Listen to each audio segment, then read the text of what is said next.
মাছের ডিমের বড়া করার জন্য মাছের ডিম তো নিয়ে নিয়েছি, আর এর সঙ্গে মেশাবো আমি লং তরকারির হলুদ গুঁড়ো, লঙ্কা গুঁড়ো আর ফিশকারি মশলা। সঙ্গে নিয়েছি পেঁয়াজ কুচি, লঙ্কা কুচি, আদা কুচি, রসুন কুচি আর একটু বাইন্ডিং আনার জন্য বেসন নিয়ে নিয়েছি। বেসন দিয়েছি মাছের ডিমের মধ্যে, আর পেঁয়াজ, লঙ্কা, আদা, রসুন সব কুচিগুলো দিয়ে নুন দিয়ে ভালো করে প্রথমে এটা মেখে নিলাম। এরপরে আমি লং তরাইয়ের গুঁড়ো মশলাগুলো এক এক করে দিলাম, হলুদ গুঁড়ো, লঙ্কা গুঁড়ো আর ফিশকারি মশলা এক এক করে দিয়ে আবার ভালো করে এটাকে মেখে নিলাম।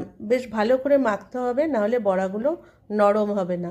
কড়াইয়ে তেল গরম করে অল্প তেল দিয়েছি আমি, কারণ মাছের ডিমগুলো বেশি ভাজবো না, সেই জন্য তেলটা গরম যখন হয়েছে ডিমগুলোকে হালকাভাবে একটু ভেজে নিলাম। খুব কড়া করে ভাজিনি, কারণ এটা আমি কারি করব। একটা কারি করার জন্য আমি একটা পাত্রে লং তরকারির হলুদ গুঁড়ো, লঙ্কা গুঁড়ো, ফিশকারি মশলা আবারও নিলাম, সঙ্গে নিলাম লং তরকারির গরম মশলাটা। এর গরম মশলাটার গন্ধও খুব সুন্দর।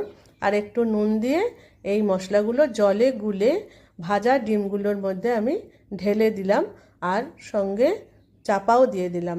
ঢাকা দিলে কি হবে, ডিমগুলো একটু নরম হয়ে যাবে, নরম হলে খেতে ভালো লাগে। এই যে ঢাকা দিয়ে তারপরে খুব তাড়াতাড়ি শুকনো হয়ে যায় জলটা শুকিয়ে গেলে আমি এটা নামিয়ে নিয়ে গরম ভাতে পরিবেশন করেছি। কেমন লাগলো অবশ্যই জানাবেন।